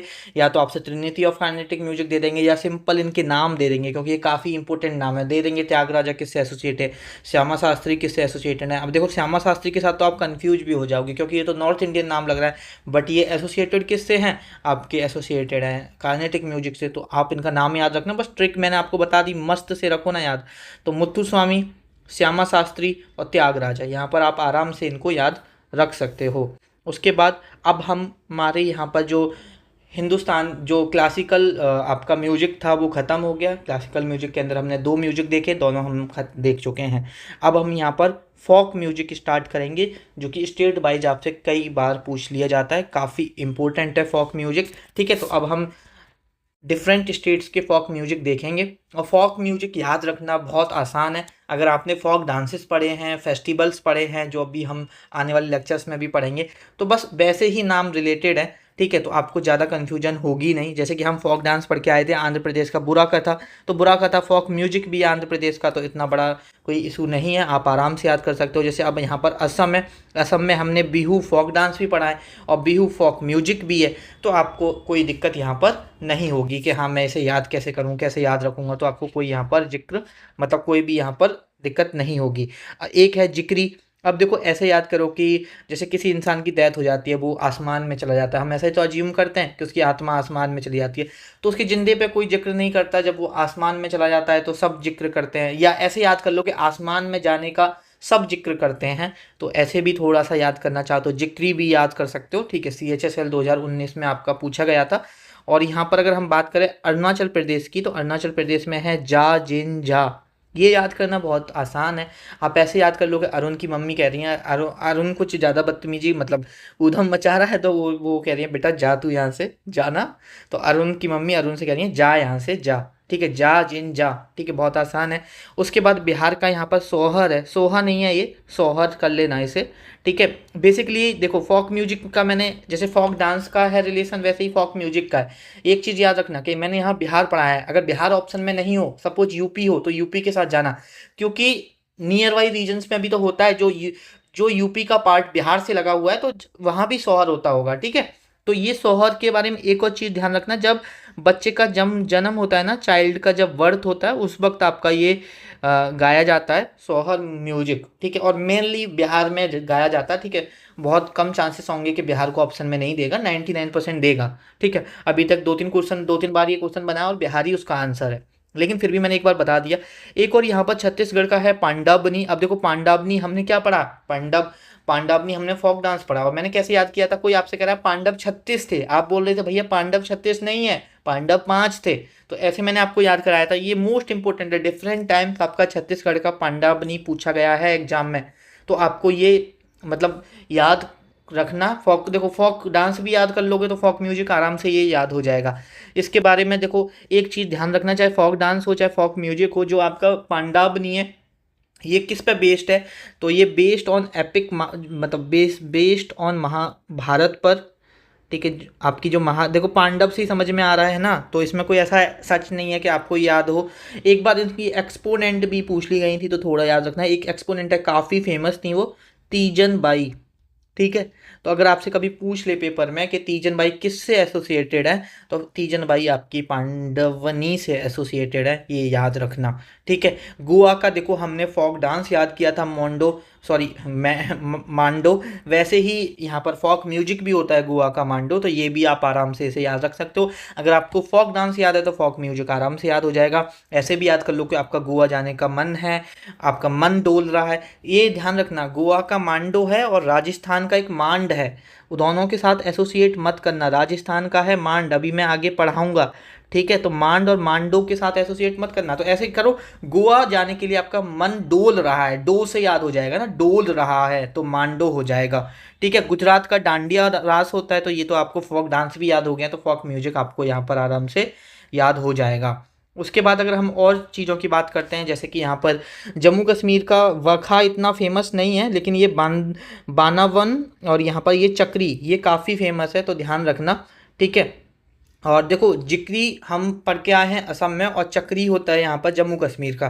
ठीक है, तो ये एक भी बार नहीं पूछा गया है, बट आपका बानवुन पूछा गया है और चक्री पूछा गया है। और हमेशा ध्यान रखना, एक स्टेट के एक से ज़्यादा फोक म्यूजिक हो सकते हैं, जैसे फोक डांसेस काफ़ी होते हैं वैसे फोक म्यूजिक भी हो सकते हैं। ठीक है, आप ऐसे याद कर सकते हो कि देखो जम्मू कश्मीर में मतलब पहाड़ वगैरह बहुत होते हैं, पेड़ वगैरह बहुत होते हैं, तो वहाँ से जम्मू कश्मीर में वन बहुत होते हैं, ऐसे याद कर लो। ठीक है, और ऐसे याद करो कि देखो जम्मू कश्मीर में आपकी श्री माता का मंदिर है ना, वैष्णो देवी का मंदिर है, ठीक है, बहुत सारे लोग जाते हैं, तो वहाँ जाते हैं तो बहुत चढ़ाई चढ़नी पड़ती है, तो चक्कर आ गए, तो ऐसे चक्कर से चक्री याद कर सकते हो, ठीक है, थोड़ा सा आप ऐसे जिक्र वहाँ पर याद कर सकते हो। उसके बाद कर्नाटका का है यहाँ पर भावगीत, कर्नाटका का है यहाँ पर भावगीत। तो ऐसे याद कर सकते हो इसे कि ज़्यादा भाव मत खा, ज़्यादा नाटक मत कर। तुम अपने दोस्त से कह रहे हो भैया ज़्यादा भाव मत खा, ज़्यादा नाटक मत कर, ठीक है, तो ऐसे याद कर सकते हो। और करेला का, सॉरी करेला बोल रहा हूँ क्योंकि करेला से हम ट्रिक बनाते हैं ना, तो केरला, केरला का है यहाँ पर भूता। अब भूता से ऐसे याद करो कि आप अपनी मम्मी से बोल रहे हो कि मम्मी आज मैंने करेला का जूस पिया, तो आपकी मम्मी कह रही है झूठे, तू करेले का जूस पिएगा, है ना, तू नहीं पिएगा, ऐसे करके, तुझे तो मतलब समोसा चाट चाहिए और ये सारी चीज़ें चाहिए, तू क्यों पिएगा। तो ऐसे झूठा से भूता, ऐसे याद हो जाएगा आराम से, कोई दिक्कत नहीं आएगी। उसके बाद मध्य प्रदेश का यहाँ पर अल्लाह और बाएगा है, ठीक है, अल्लाह इसमें याद मत रखना, ठीक है, अल्लाह नहीं है ये अलाह है, ठीक है। और ये मेनली यूपी में पूछता है, वैसे मतलब मध्य प्रदेश में भी होता है, लेकिन ऑप्शन में ज़्यादातर यूपी देता है, ठीक है, तो ये चीज़ ध्यान, मतलब एसएससी यूपी अभी तक जितनी बार पूछा वो यूपी में पूछा है, यूपी आंसर देके सही माना है। जैसे मैंने बताया कि मध्य प्रदेश से लगा हुआ है यूपी, तो मध्य प्रदेश में अभी कुछ रीजन्स में होता है। आल्हा, ठीक है, आल्हा यूपी का है, अभी मैं यूपी में पढ़ाऊँगा तो तब आपको वहाँ पर पढ़ा दूँगा। और यहाँ पर बेसिकली ये जो आला है ये बुंदेलखंड रीजन में होता था, ठीक है। दो ब्रदर्स थे, अभी उनका नाम था, मतलब दो ब्रदर्स की एक वॉरियर ब्रदर्स है, उनकी स्टोरी को डिपेक्ट करता है ये। एक का नाम आल्हा था और एक का नाम ऊदल था, हाँ, एक का नाम आधा था, एक का नाम ऊदल था। अभी मैं पढ़ाऊँगा यूपी में, देखते हैं हम उधर, ठीक है। और यूपी का एक फोक म्यूजिक बहुत इंपॉर्टेंट है थुमरी, तो वो भी मैं बता दूंगा। उसके बाद यहाँ पर आपका बाएगा ध्यान रखना, पेपर में पूछा गया है आपका, बाएगा कहाँ का है, मध्य प्रदेश का है। उसके बाद यहाँ पर अब महाराष्ट्र का है लावनी और ओई, ठीक है, तो ये ध्यान रखना, ठीक है। और यहाँ पर देखो, मैंने तो ये मध्य प्रदेश का बाएगा है तो ये मैंने ऐसे याद कर रखा है, ठीक है, बैग से एसोसिएट कर रखा था। अब बैग से कैसे, कि मेरे मतलब रूम पार्टनर हैं, वो बेसिकली इंस्पेक्टर हैं, ठीक है। तो यहाँ पर वो मध्य प्रदेश के हैं, तो उन्होंने एक यहाँ से बैग बैग का बिजनेस शुरू किया था, तो ऐसे याद कर रखा है, लेकिन आप ऐसे डायरेक्ट भी याद रख सकते हो। और यहाँ पर महाराष्ट्र, महाराष्ट्र का यहाँ पर आपको लावनी है और ओई है, ठीक है। अब चाहो तो आप डायरेक्ट भी याद कर सकते हो, लावनी तो हमने फोक डांस भी पढ़ा था, है ना। जैसे मैंने फोक डांस कैसे बताया था, बताओ अगर थोड़ा सा याद हो तो। मैंने ऐसे बताया ना कि महाराष्ट्र में सिंगर होते हैं, एक्टर्स होते हैं, और अगर आपको सिंगर बनना है तो आपकी बानी अच्छी होनी चाहिए, तो ऐसे मैंने बताया था ना, तो ऐसे याद कर लो। और एक ओई थोड़ा सा आप डायरेक्ट भी याद कर सकते हो। उसके बाद है आपका मणिपुर का यहाँ पर खोंगजोम, परब और खूब केसई, मतलब ऐसे दिए थे, ये तीन नाम दिए थे, CHSL 2024 में एक क्वेश्चन था, उसमें क्या था कि चार नाम दे रखे थे और उसमें से ये पूछा था कि कौन सा इसमें से फोक म्यूजिक नहीं है मणिपुर का। तो ये तीन आपके फोक म्यूजिक थे और उनमें से एक आपका फोक म्यूजिक नहीं था, ठीक है। तो आप ऐसे याद करो कि अगर आपके पास मनी होगा, अगर आपके पास मनी होगा तो आप क्या करोगे। अच्छा एक सेकेंड, ये परब खूब के सही एक ही है ना, इसके साथ तो कंफ्यूज मत होना, एक खोंगजोम है, एक परब खूब के सही है, ठीक है। तो यहाँ पर आपको कैसे याद करना है कि मणिपुर का ऐसे याद करो कि अगर आपके पास मनी है तो आप खूब खाना खाओगे, तो खूब खाओगे, खाना या खाओगे से ऐसे आप याद कर लो, ठीक है। ये याद हो गए आपको। और आगे के नाम देखते हैं हम, जैसे यहाँ पर हरियाणा की रागनी है, तो हरियाणा की रागनी हमने फोक डांस में शायद नहीं देखी है, बट हरियाणा में रागनी होती हैं, काफ़ी फेमस है, तो ऐसे डायरेक्ट भी याद रख सकते हो, ठीक है। उसके बाद उड़ीसा का डसकाठिया, अब जैसे हमने डसकाठिया शायद फोक डांस भी देखा था, तो आप इसे आराम से याद कर सकते हो। पंजाब का भांगड़ा, इसे डायरेक्ट याद कर सकते हो। राजस्थान का, जैसे गोवा का मांडो है आपका, मन डोल रहा है, वैसे ही राजस्थान का है मांड, ये ध्यान रखना। पंखीड़ा, ये भी इम्पोर्टेंट है। और आपका डांडिया, जैसे मैंने बताया, डांडिया आपका या तो गुजरात होगा या उसके आसपास का रीजन कौन सा, राजस्थान। तो एक क्वेश्चन पूछा था उसमें गुजरात था ही नहीं ऑप्शन में, उधर उधर राजस्थान उसका सही आंसर माना था एसएससी ने। तो ये चीज़ भी याद रखना, मैं पहले ही बता रहा हूँ, चाहे फोक डांस हो, चाहे फोक म्यूजिक हो, चाहे आप फोक की आगे जाके फेस्टिवल में पढ़ाऊँगा वो हो, अगर मैंने यूपी में पढ़ाया और सपोज वहाँ यूपी ऑप्शन में ही नहीं है, तो जो आप ये देखोगे कि हाँ फिर यूपी से नियर बाई स्टेट कौन सा है। हाँ, अगर चारों यूपी के उन्होंने क्लोज दे दिए वहाँ पे तो आप फंस जाओगे, लेकिन अगर थोड़े दूर दूर दिए तो वहाँ पे फिर आप सही कर पाओगे, ठीक है। तमिलनाडु का यहाँ पर है अम्मा अम्मा नायबर, ठीक है। और एक दो और होते हैं, मतलब एक अम्मा नायबर होता है, मैंने पढ़ा था यार। ठीक है, एक अम्मा नायबर होता है, क्योंकि जब अम्मा नायबर CHSL में पूछा गया था। हम्म, एक होता है यहाँ पर बिल्लू पट्टा। एक तो नाम ऐसे होते हैं ना, थोड़ा सा दिमाग से ऐसे ही हो जाते हैं। बिल्लू पट्टा, ये भी एक फोक म्यूजिक होता है तमिलनाडु का। और एक और था, एक था नट्टूपरा, ठीक है। तो ये दोनों नाम और याद रखना, तमिलनाडु से एसोसिएटेड है, ठीक है। उसके बाद यहाँ पर हैं आपके तेलंगाना के जया जया, ठीक है। तो ऐसे याद, मतलब डायरेक्ट याद कर लो थोड़ा, ठीक है। तेलंगाना जया जया। उसके बाद उत्तर प्रदेश का एक अल्हा, ठीक है। यहाँ पर उत्तर प्रदेश का एक अल्हा याद रखना, ठीक है। जैसे मैंने आपको अल्हा पहले ही बताया था कि ये अल्हा और उदल की स्टोरी को डिपेक्ट करता है, दो वॉरियर ब्रदर्स थे ये, ठीक है। और एक और याद रखना, थुमरी, काफ़ी इंपॉर्टेंट फोक म्यूजिक है। और थुमरी, क्वीन ऑफ थुमरी, अगर आपसे पूछ ले कभी पेपर में, क्वीन ऑफ थुमरी, ठीक है, काफ़ी पूछा जाता है ना ये, क्वीन ऑफ थुमरी। तो ये हैं आपकी यहाँ पर गिरिजा देवी। तो मेरे भाई ये चीज़ भी आप याद रखना, ठीक है। उत्तराखंड का है बसंत गीत, तो डायरेक्ट याद कर लेना, या ऐसे याद कर लो कि गीत कहाँ की है, उत्तराखंड की। थोड़ा बहुत देखो रिवाइज करते रहोगे तो आराम से आपको याद हो जाएंगे। और उसके बाद है यहाँ पर वेस्ट बंगाल। अब वेस्ट बंगाल का यहाँ पर है बॉल, भवैया और भातियाली, ठीक है। भातियाली यहाँ पर CHSL में भी पूछा गया है, और 2024 में भी पूछा गया है, 2019 में भी पूछा गया है। और भातियाली की वहाँ पर स्पेलिंग ये नहीं थी, ठीक है, भातियाली की स्पेलिंग ये थी। तो ठीक है, स्पेलिंग के साथ थोड़ी छेड़छाड़ कर दे तो कंफ्यूज मत होना, ठीक है। वेस्ट बंगाल का क्या है, भातियाली है। वेस्ट बंगाल का यहाँ पर क्या है, भातियाली। तो ये चीज़ आप यहाँ पर ध्यान रखना। उसके बाद है नागालैंड। नागालैंड के देखो ये 4 दे रखे थे, और पूछा था कि इनमें से कौन सा फोक म्यूजिक नहीं है इसी बार CHSL 2024 में। तो ये हरीलियू, आक्यूलियू और न्यूलियू। तो बहुत अजीब से नाम है, तो आप डायरेक्ट थोड़ा सा ऐसे ही भी याद कर सकते हो कि हरीलियू, हाकीलियू और न्यूलियू, और इस सब में लियू लियू आ रहा है, लियू लियू आ रहा है। तो जिसमें लियू लियू आएगा वो नागालैंड का होगा, ऐसे याद कर लो।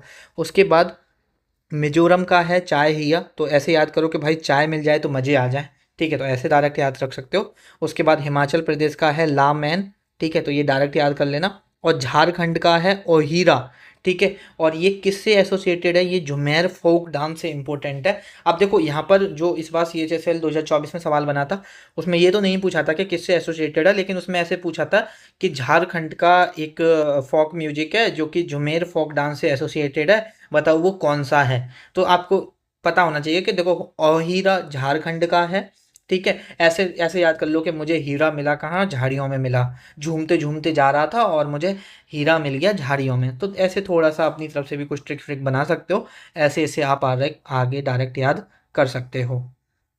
अब यहाँ पर ये हमारे सारे आई थिंक फोक म्यूजिक ख़त्म हो गए। अब उसके बाद अब हम देखेंगे, जो ये सारे सवाल पेपर में पूछे गए हैं, डिफरेंट प्रीवियस ईयर पेपर उठा के देखोगे तो कुछ सॉन्ग्स हैं, कुछ उसके सिंगर्स हैं, कुछ और इम्पोर्टेंट फैक्ट हैं जो हमें पता होनी चाहिए, वो सारे हम देखेंगे, ठीक है, वन बाई वन। अब यहाँ पर है सारे जहाँ से अच्छा किसने कंपोज किया, ठीक है। तो काफ़ी इंपॉर्टेंट है, 2-3 बार SSC में पूछा गया है। तो देखो सारे जहाँ से अच्छा जो कंपोज किया गया है वो है अल्मा मोहम्मद इकबाल ने इसको कंपोज किया था, तो ये बात आपको पता होनी चाहिए। उसके बाद अब ये याद कैसे करना, देखो सारे जहाँ से अच्छा, हमारा जहाँ कितना है, एक एक जहाँ है, एक हिंदुस्तान है, एक प्यारा भारत है। तो एक है ना, तो एक से इकबाल ऐसे याद करो कि सारे जहाँ से अच्छा एक भारत हमारा, मतलब कि इकबाल, एक भारत, एक जहाँ, एक प्यारा भारत, एक प्यारा हिंदुस्तान, ठीक है। उसके बाद है शबद। देखो उसमें पूछा गया था कि जो शबद है, ठीक है, जो कि सिख होली बुक से लिया गया है, वो किससे एसोसिएटेड है, तो ये गुरु पर्व से एसोसिएटेड है। अब आप इसे कैसे याद कर सकते हो, इस तरह से याद कर सकते हो कि गुरु के जो शब्द निकले हुए बड़े पर्व, मतलब बहुत पर्व होते हैं, बहुत ऐसे गुरु के शब्द बहुत अच्छे होते हैं, ऐसे याद कर सकते हो। तो शब्द किससे रिलेटेड है, गुरु पर्व से रिलेटेड है, और बेसिकली सिख होली बुक से लिया गया है, ठीक है। ये चीज़ यहाँ पर आप ध्यान रखना। उसके बाद एक चीज़ और बता देता हूँ, ठीक है। अभी हम MTS के लिए स्पेशली बता रहा हूँ, अगर आप MTS 2025 की तैयारी कर रहे हो तो डेली टारगेट शुरू हो कर दिया है, ठीक है। व्हाट्सएप ग्रुप में आपको फ्री में आप उससे डेली टारगेट मिलेगा, आपको डेली आप वो डेली टारगेट फॉलो कर सकते हो। और अगर अभी तक आपने व्हाट्सएप चैनल ज्वाइन नहीं किया है तो आप व्हाट्सएप चैनल ज्वाइन कर लेना, उसकी लिंक मैं नीचे डिस्क्रिप्शन में दे दूंगा। और इम्पोर्टेंट नोटिफिकेशन और इम्पोर्टेंट पीडीएफ से रिलेटेड भी आप टेलीग्राम चैनल ज्वाइन कर लेना, वहाँ पर मैं डालता रहता हूँ। ठीक है, बस इतना ही। ठीक है, उसके बाद है नेक्स्ट हमारा वाराणसी सिटी। यहाँ पर आपको एक सवाल बना था एक बार कि जो वाराणसी सिटी है उसको जो सिटी ऑफ म्यूजिक है वो कब आपका डिक्लेयर किया गया था। तो देखो, वाराणसी सिटी को सिटी ऑफ म्यूजिक यूनेस्को के द्वारा डिक्लेयर किया गया था 2015 में। तो थोड़ा अगर आप याद रखोगे तो अच्छा रहेगा। ठीक है, मे बी एक ही बार ये सवाल बना है कि यूनेस्को ने 2015 में किया था city of music declared Varanasi city को। अब देखो, वाराणसी सिटी स्पिरिचुअल भी है और बहुत सारी चीज़ें रिलेटेड है, तो आप ऐसे डायरेक्ट भी याद रख लो कि वाराणसी सिटी को सिटी ऑफ म्यूजिक डिक्लेयर किया गया है 2015 में यूनेस्को के द्वारा। हो सकता है कि कभी आगे रिपीट हो जाए, किसी भी शिफ्ट में आप डिफरेंट एग्जाम दोगे एसएससी के, कहीं आपको देखने को मिल जाए। और उसके बाद एक नुसरत फ़तेह अली खान में भी आप सभी जानते होंगे, ये एक फेमस कव्वाली सिंगर हैं, बेसिकली ये पाकिस्तान से बिलोंग करते हैं। और यहाँ पर ये एक तरह से, अच्छा आपको ये तो पता होगी ना कि जो कव्वाली है, जो इंडिया में कव्वाली का एक तरह से एग्जिस्टेंस आया, वो कहाँ से आया, वो पर्शियंस के द्वारा लाया गया, ये बात आपको पता होना चाहिए। और जो नुसरत फ़तेह अली खान है वो कव्वाली सिंगर है, कव्वाली से रिलेटेड है, एटलीस्ट ये आपको पता होना चाहिए। आपसे ऐसे दे सकता है कि 4 नाम दे दे और पूछ ले कि इसमें से फेमस कव्वाली सिंगर कौन है। हाँ, मे बी ये नहीं पूछेगा कि कहाँ से बिलोंग करते हैं, अगर पूछ भी ले तो आपको पता होना चाहिए कि नुसरत फ़तेह अली खान कहाँ से बिलोंग करते हैं। ठीक है, तो पाकिस्तान से बिलोंग करते हैं। और यहाँ पर ये 3 नाम हैं, ये तीनों नाम आपके सबरी ब्रदर, अजीज बारसी और नुसरत फ़तेह अली खान, ये तीनों ही एसोसिएटेड हैं कव्वाली से, ये आप याद रख लेना। और देखो, ये ऐसे याद कर लो कि नुसरत फ़तेह अली खान का नाम याद रख लो कि नुसरत फ़तेह अली खान है, नाम से भी आपको लग रहा है कि हाँ कव्वाली करते होंगे। और देखो, कव्वाली देखते देखते तुम बोर हो जाते हो, तो कैसे याद रखना है कि नुसरत फ़तेह अली खान है, वो बता रहे हैं कि अजी कव्वाली, वो कह रहे हैं अजी, जैसे कहते हैं ना, अजी कव्वाली सुनना इतना आसान नहीं है, सब्र रखना पड़ता है, पेशेंस रखना पड़ता है। ठीक है, ऐसे नहीं कि एकदम बहुत रिदमक परफॉर्मेंस चल रहा है। ठीक है, तो ऐसे नुसरत फ़तेह अली खान, अजी से अजीज बारसी और सबरी ब्रदर। और भाई आप थोड़ा डायरेक्ट भी याद कर सकते हो, ठीक है, जैसे आपको सही लगे आप वैसे याद यहाँ पर कर सकते हो। उसके बाद है अमीर खुसरो। अमीर खुसरो को फादर ऑफ हिंदुस्तानी म्यूजिक भी बोला जाता है और father of qawwali in India भी बोला जाता है, ध्यान रखना ये चीज़, है ना। उसके बाद है सदबा राग, जो आपका इस बार सवाल बना था, ये सारे सवाल आए हुए हैं, एक भी क्वेश्चन एक भी फैक्ट मैं ऐसा नहीं करा रहा हूँ जो कि एडिशनल करा रहा हूँ, सारे पूछे गए हैं। जो सदबा राग होता है, सादव राग होता है, उसमें कितने नोट्स होते हैं, तो 6 नोट्स होते हैं। अब वो 6 नोट्स कौन से होते हैं आपको ध्यान रखने की जरूरत नहीं है, आप थोड़ा सा 6 याद रख लेना। ठीक है, थोड़ा सा ध्यान रखना कभी अगर पेपर में रिपीट हो तो। उसके बाद film maker Utpal documentary song of blue hills is based on folk songs and culture of Naga tribes. जो आपका डॉक्यूमेंट्री है एक ब्लू हिल्स, ठीक है, वो किससे रिलेटेड है, यहाँ पर नागा ट्राइब से रिलेटेड है, थोड़ा सा आप यहाँ पर ये भी ध्यान रखना। उसके बाद नेक्स्ट है यहाँ पर आपका abhang is a form of devotional poetry संग इन प्रेज ऑफ गॉड विथोवा। ठीक है, जो अभंग है एक डिवोशनल पोएट्री है, ठीक है, जो कि किसके प्रेज में गाई जाती है, तो विथोबा जो भगवान होते हैं उनके प्रेज में गाई जाती है, ये ध्यान रखना। तो देखो ऐसे याद रख लो, जैसे कोई इंसान किसी से कह रहा है कि भाई तू थोड़ा ढंग में रहा कर, तू थोड़ा ढंग में रहा कर, ज़्यादा बदतमीजी मत किया कर, तो थोड़ा से विथोबा याद रख लो और ढंग, मतलब ढंग से अभंग याद रख लो, थोड़ा सा एसोसिएट करोगे और ऑप्शन होंगे तो याद हो जाएगा। उसके बाद एकला चलो रे काफ़ी इंपॉर्टेंट सॉन्ग है रविन्द्रनाथ टैगोर ने, तो मे बी इसकी ट्रिक बताने की जरूरत नहीं है, कई बार पेपर में पूछा है। एकला चलो रे मतलब आपका फेमस सॉन्ग था, रविन्द्रनाथ टैगोर जी ने लिखा। माँ तुझे सलाम AR रहमान ने लिखा है, ध्यान रखना पेपर में पूछा गया था। उसके बाद संगे मील से मुलाकात, संगे मील से मुलाकात बिस्मिल्लाह खान। बिस्मिल्लाह खान क्या बजाते हैं, मैंने आपको बताई थी, शहनाई बजाते हैं। ठीक है, संगे मील से मुलाकात डॉक्यूमेंट्री है बिस्मिल्लाह खान की, ये चीज़ यहाँ पर ध्यान रखना। MTS 2024 इसी बार ये सवाल भी बना है। उसके बाद अब यहाँ पर कुछ नाम देखोगे जो हिंदी में नहीं लिखे हैं, तो थोड़ा सा कॉम्प्रोमाइज़ कर लेना भाई, है ना। बासिफुद्दीन डगर, ये ध्रुपद जैनर से रिलेटेड है, ठीक है, तो ये ध्यान रखना। अच्छा ये बताओ, ध्रुपद जैनर कार्नेटिक म्यूजिक से एसोसिएटेड है या आपका हिंदुस्तानी म्यूजिक से एसोसिएटेड है। तो मैंने ध्रुपद कैसे याद कराया था, द्रौपदी से याद कराया था। द्रौपदी नॉर्थ, मतलब पांडव कौरबाज, और कहाँ रूल किया उन्होंने, नॉर्थ में। ठीक है, तो ये ध्यान रखना, ये किससे करते हैं, हिंदुस्तानी म्यूजिक से। ठीक है, उसके बाद मियाँ तानसेन, अब देखो मियां तानसेन तो आप सभी को पता होगा। मियां तानसेन बेसिकली आपके नवरत्न थे अकबर के, ठीक है। अकबर के यहाँ 9 जो नवरत्न थे उनमें से एक आपके मियां तानसेन थे। मतलब ये माना जाता है कि जब ये राग गाते थे ना तो बारिश होने लगती थी। और इस बार एमटीएस 2024 में पूछा था कि वो कौन सी राग गाते थे जब बारिश होती थी, तो वो थी मेघ मल्हार। कौन सी थी वो? मेघ मल्हार, ध्यान रखना, ठीक है। तो इसमें तो कोई ट्रिक बताने की जरूरत नहीं है। और तानसेन अवार्ड कौन सी गवर्नमेंट देती है? मध्य प्रदेश गवर्नमेंट देती है। कब से देती है? तो वो भी मैंने पढ़ाया है आपको। कब से देती है? 1980 से दे रही है, ठीक है। ये भी मैंने आपको पढ़ाया था। और किसको दिया जाता है? जो हिंदुस्तानी म्यूजिक से रिलेटेड पर्सन होते हैं उनको दिया जाता है।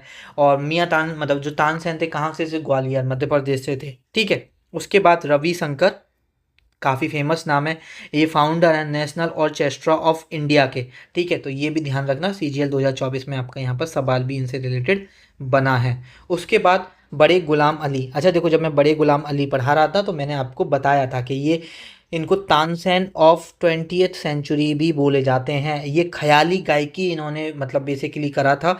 और इन्होंने अपनी एक यूनिक स्टाइल, अपनी खुद की एक यूनिक स्टाइल बनाई थी, क्रिएट की थी, ठीक है। तो बड़े गुलाम अली के बारे में ध्यान रखना। बड़े गुलाम अली को तानसेन ऑफ 20th सेंचुरी, और इन्होंने अपनी यूनिक स्टाइल ऑफ म्यूजिक भी क्रिएट किया था। और मैंने जब अभी हम पढ़ रहे थे बड़े गुलाम अली के बारे में तब मैंने आपको पढ़ाया भी था।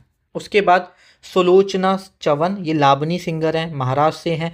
देखो ऐसे भी सवाल बना था कि सुलोचना चवन कौन सी सिंगिंग है, कौन सा फॉक म्यूजिक गाती हैं? तो लावनी फॉक म्यूजिक गाती हैं। एक बार ये सवाल बना था कि सुलोचना चवन किस स्टेट से हैं? तो ये महाराष्ट्र से हैं। तो ये भी ध्यान रखना, ठीक है। और देखो ऐसे याद रखना कि मतलब जो आपका महाराष्ट्र के थोड़े लोग होंगे ना, महाराष्ट्र तक जितने भी आप लोग देखोगे तो वो ज़्यादातर हिंदुस्तानी म्यूजिक ही कार्य कर रहे होते हैं। तो ये थोड़ा सा ध्यान रखना। उसके बाद गिरजा देवी क्वीन ऑफ थुमरी, यूपी। तो ये सीजीएल 2024 में, ये ऑलरेडी मैं यहाँ पर आपको बता चुका हूँ। उसके बाद आशा भोसले जी के बारे में बात करें तो काफ़ी इंपॉर्टेंट है। इनको आईफा अवार्ड मिला for the playback singer female, लगान मूवी के लिए, ठीक है। ये सीजीएल 2024 में भी पूछा गया। फिर इनको नाइटेंगल ऑफ एशिया अवार्ड भी मिला था 1987 में, ठीक है। इनके बारे में ये भी ध्यान रखना, ठीक है। उसके बाद एक आपसे पूछा गया था कि जो जय हो, ये 2024 में पूछा गया था सीजीएल में कि जो जय हो सॉन्ग था वो किस किसने गाया था? तो यहाँ पर ध्यान इन अच्छा इन मतलब किस गाने के लिए ग्रैमी अवार्ड मिला था? बेसिकली यहाँ पर क्या था कि एक नाम नहीं था, मतलब जैसे उसमें तानवी शाह नहीं था। जब मैं बताता हूँ सवाल कैसे पूछा था सीजीएल में, कि उसमें तानवी शाह नहीं था। उसमें ऐसे था कि for best motion picture song जय हो के लिए ए आर रहमान, गुलजार और फिर डैश दे रखा था। इन्हों को ग्रैमी अवार्ड मिला था। तो थर्ड पर्सन बताया था, पूछना था। और थर्ड पर्सन में ऑप्शन थे और उसमें से एक तानवी शाह थी। तो इस तरह से तो सवाल था।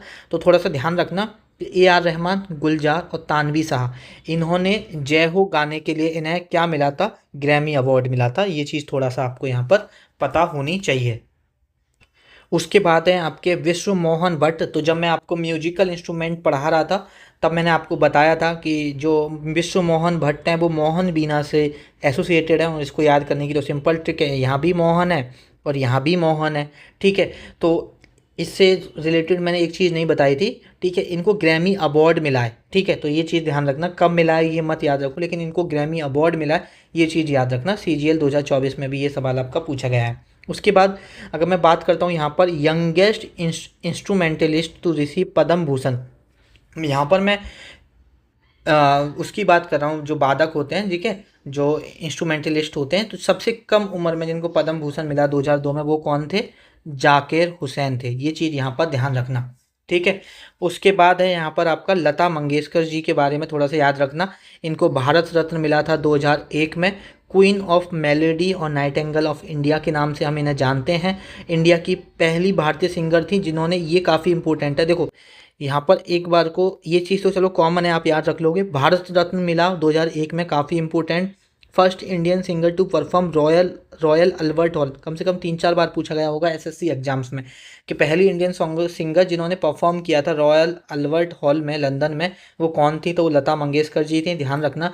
और ये यहाँ पर मोस्ट रिकॉर्डेड आर्टिस्ट रही थी उस वक्त की, जिन्होंने सबसे ज़्यादा मतलब गाने रिकॉर्ड किए थे, ठीक है। तो अकॉर्डिंग टू द इन्होंने एक गिनीज बुक ऑफ रिकॉर्ड भी बनाया था। तो ये चीज़ भी याद रखना, ठीक है। इनके बारे में। उसके बाद अगर हम नेक्स्ट देखते हैं, फर्स्ट वोकलिस्ट बोल सकते हैं या सिंगर बोल सकते हैं हम यहाँ पर टू रिसीव भारत रत्न, तो यहाँ पर है 2008 में किसको मिला था, पंडित भीमसेन जोशी को मिला था। किसको मिला था, पंडित भीमसेन जोशी को मिला था। ठीक है, तो ये चीज़ याद रखना। अब आप यहाँ पर ऐसे याद रख सकते हो कि भीमसेन, एक पंडित भीमसेन थे, उनको ख्याल आया कि यार मेरा नाम भीम है तो मुझ में भीम जैसा ही जोश होगा, फिर उन्होंने उसी जोश से गाना गाया और इसके लिए फिर उन्होंने उन भारत सरकार ने देखा यार इतने जोश से गाना गा रहे हैं तो उनको भारत रत्न दे दिया। ठीक है, तो थोड़ा सा एसोसिएट करोगे तो आराम से आप याद कर लोगे। उसके बाद एक बुक का नाम याद रखना, संग्रह चूड़ामणि। ठीक है, ये डील्स मतलब कार्नेटिक म्यूजिक से डील्स करती है और ये किसने लिखी है, गोविंद आचार्य ने लिखी है। किसने लिखी है, गोविंद आचार्य ने लिखी है। ठीक है, तो ऐसे ऐसे याद करोगे। देखो आचार्य किसको बोलते हैं, आचार्य बोलते हैं टीचर को, आचार्य जी। ठीक है, आचार्य जी बोला जाता था टीचर को, आचार्य जी। ठीक है, तो जो आचार्य जी हैं वो सबको संग चलने की राह दिखाते हैं, मतलब सबको संग चलने की राह दिखाते हैं। तो संग राह कौन दिखाता है, आचार्य। तो गोविंद आचार्य ने संग राह चूड़ामणि किताब लिखी है। यहाँ पर ये चीज़ आपको पता होनी चाहिए। उसके बाद थोड़ा सा संगीत नाटक अकेडमी के बारे में जब मैं आपको पढ़ा रहा था म्यूजिकल इंस्ट्रूमेंट, तो वहाँ पे नहीं कराया था, तो ये चीज़ थोड़ा सा आप ऐड ऑन कर लेना कि जो संगीत नाटक अकेडमी है 1953 में न्यू दिल्ली में बनी थी, ये ध्यान रखना। फर्स्ट प्रेसिडेंट राजेंद्र प्रसाद थे, चेयरमैन की बात करूँ तो पीबी राजमन्नार थे, ध्यान रखना काफ़ी इंपॉर्टेंट है। और संगीत नाटक अकेडमी जो डेवलप की गई थी ह्यूमन रिसोर्स डेवलपमेंट मिनिस्ट्री के अंदर इसको डेवलप किया था। उसके बाद अर्याकुडी रामानुजा अयंगर फर्स्ट पर्सन थे जिनको साहित्य नाटक अकेडमी अवार्ड मिला था फ्रॉम द संगीत नाटक अकेडमी, ये चीज़ ध्यान रखना। और कुछ इंस्टीट्यूशंस हैं इनके बारे में याद रखना, जैसे कि यहाँ पर है संगीत कार्यालय इंस्टीट्यूशन, जो कि काका हाथरसी के द्वारा इस्टेब्लिश किया गया था 1932 में। ठीक है, marriage college of music institute, ये इस्टेब्लिश किया गया है 1926 में। ठीक है, भटकंडे म्यूजिक इंस्टीट्यूट, ये लखनऊ में है, ये भी ध्यान रखना। ठीक है, अब कुछ अवार्ड्स हैं म्यूजिक से रिलेटेड, वो अवार्ड्स थोड़ा सा याद रख लेते हैं। ठीक है, पेपर में आपके प्रीवियस क्वेश्चन बने हैं। ठीक है, जैसे है यहाँ पर तानसेन अवार्ड, देखो तानसेन अवार्ड तो मैं पढ़ा चुका हूँ, एमपी गवर्नमेंट। उसके बाद है एमजी म्यूजिक अवार्ड नागालैंड का। अब देखो यहाँ पर जो आपसे पूछ लिया जाता है कि ये म्यूजिक अवार्ड कौन सी गवर्नमेंट देती है, तो नागालैंड गवर्नमेंट देती है, नागालैंड का। अब ऐसे याद करो कि किसी को नाग ने खा लिया, स्नेक ने खा लिया, सांप ने किसी को खा लिया, वो मस्त बेचिंता होके बैठा है, उसे कोई टेंशन नहीं है। तो एक दूसरा बंदा आके बोलता है OMG तुम्हें नाग ने खा लिया, फिर भी तुम इतने पेशेंस है तुम्हारे अंदर, तुम ज़्यादा हड़बड़ा नहीं रहे हो। तो ऐसे एमजी म्यूजिक से याद कर लो। ठीक है, उसके बाद हरिवर सनम अवार्ड, हरिवर सनम अवार्ड कहाँ का है, करेला ही बोलता हूँ मैं, केरला का है। ठीक है, सॉरी। ठीक है, आपका हरिवर सनम कहाँ का है, केरला का। तो ऐसे याद रखो, देखो केरल से हम करेला एसोसिएट करते हैं। ठीक है, अब मेरे मुंह से भी करेला ही निकलता है। तो करेला कैसा होता है आपको पता है ना, हरा भरा होता है, ग्रीन कलर का होता है, हरा भरा। तो हरा भरा, तो हरिवर सनम अवार्ड कहाँ का है, केरला का है। उसके बाद नंदी अवार्ड है आंध्र प्रदेश का। तो ये ऐसे याद कर लो कि भाई जैसे नंदी कौन होते हैं, जो जैसे जो आपके भोले बाबा के यहाँ भी वो मंदिर में रखे रहते हैं, नंदी है ना। तो जैसे नंदी जा रहा है सड़क से होके, तो कोई एक लड़का है छोटा सा, तो वो उसके पास जा रहा है, तो उसके जो पेरेंट्स हैं उससे बोल रहे हैं कि तू अंधा हो गया है, तुझे दिख नहीं रहा, वो तुझे मार देगा। तो ऐसे नंदी से आंध्र प्रदेश याद कर सकते हो। उसके बाद है संगीत कला आचार्य। ठीक है, संगीत कला आचार्य कहाँ का है, मद्रास का है। ठीक है, तो यहाँ पर देखो यहाँ म्यूजिक आ रहा है, मतलब मद्रास म्यूजिक अकेडमी देती है संगीत कला आचार्य अवार्ड को। कौन देती है, मद्रास म्यूजिक अकेडमी देती है, और हर साल देती है। 1993 से ये शुरू हुआ था। तो इतना भी याद नहीं रखोगे तो बस इतना तो याद रखो कि संगीत कला आचार्य अवार्ड कौन देती है, मद्रास म्यूजिक अकेडमी देती है। तो देखो यहाँ भी म्यूजिक है और यहाँ संगीत है, तो थोड़ा सा ऐसे याद करोगे तो आराम से आप याद रख लोगे। ठीक है, तो यहाँ पर हमारी अवार्ड्स भी ख़त्म होते हैं, और अवार्ड के साथ हमारा यहाँ पर क्या ख़त्म होता है, ये लेक्चर भी ख़त्म होता है। और अब यहाँ पर हम क्या क्या देख चुके हैं, हम क्लासिकल डांस और उससे एसोसिएटेड पर्सन देख चुके हैं, हम यहाँ पर फोक डांस और उससे एसोसिएटेड पर्सन देख चुके हैं, उसके बाद हम म्यूजिकल इंस्ट्रूमेंट्स देख चुके हैं। ठीक है, उसके बाद हमारा ये लेक्चर था म्यूजिक का। ठीक है, अब इसके बाद जो नेक्स्ट लेक्चर होगा वो होगा आपका घराना का। नेक्स्ट लेक्चर किसका होगा, नेक्स्ट लेक्चर होगा घराना का। फिर उसके बाद मैं आपको कराऊंगा फेस्टिवल के बाद हम क्या करेंगे, घराना करेंगे, फेस्टिवल करेंगे। फेस्टिवल के बाद मैं आपको फोक आर्ट्स कराऊंगा, ठीक है। फोक आर्ट्स के बाद मैं आपको कराऊंगा टेम्पल्स, ये टॉपिक्स कराऊंगा। इसके साथ ही हमारी क्या ख़त्म हो जाएगी, इसके साथ ही हमारी आर्ट एंड कल्चर यहाँ पर पूरी ख़त्म हो जाएगी। और आपको पता है आर्ट एंड कल्चर ख़त्म होने का मतलब है स्टैटिक जीके का एक हमने बहुत बड़ा पार्ट ख़त्म कर लिया। फिर उसके बाद कुछ इंपॉर्टेंट टॉपिक करेंगे, जैसे बुक्स एंड ऑथर, सेंसस 2011, और यहाँ पर फिर बाद में 2-4 टॉपिक इंपॉर्टेंट करके फिर हम क्या करेंगे, फिर स्पोर्ट्स उठाएंगे। स्पोर्ट्स की 3-4 क्लासेस करेंगे, क्योंकि स्पोर्ट्स भी one of the important topic है स्टैटिक जीके के अंदर, ठीक है। स्पोर्ट्स में 3-4 क्लासेस होंगी, देखते हैं अभी कितनी क्लासेस होंगी, ठीक है। तो आई होप आपको ये सारे लेक्चर्स अच्छे लग रहे होंगे। आप सभी से एक रिक्वेस्ट है, आपको ये लेक्चर्स कैसे लग रहे हैं कमेंट सेक्शन में बताया करो। आपकी फीडबैक मेरे लिए बहुत ज़्यादा ज़रूरी है, ठीक है। अपनी फीडबैक ज़रूर दिया करो, ठीक है। आपसे मुलाकात होगी नेक्स्ट लेक्चर में, तब तक के लिए पढ़ते रहिए और ख्याल रखिए अपना।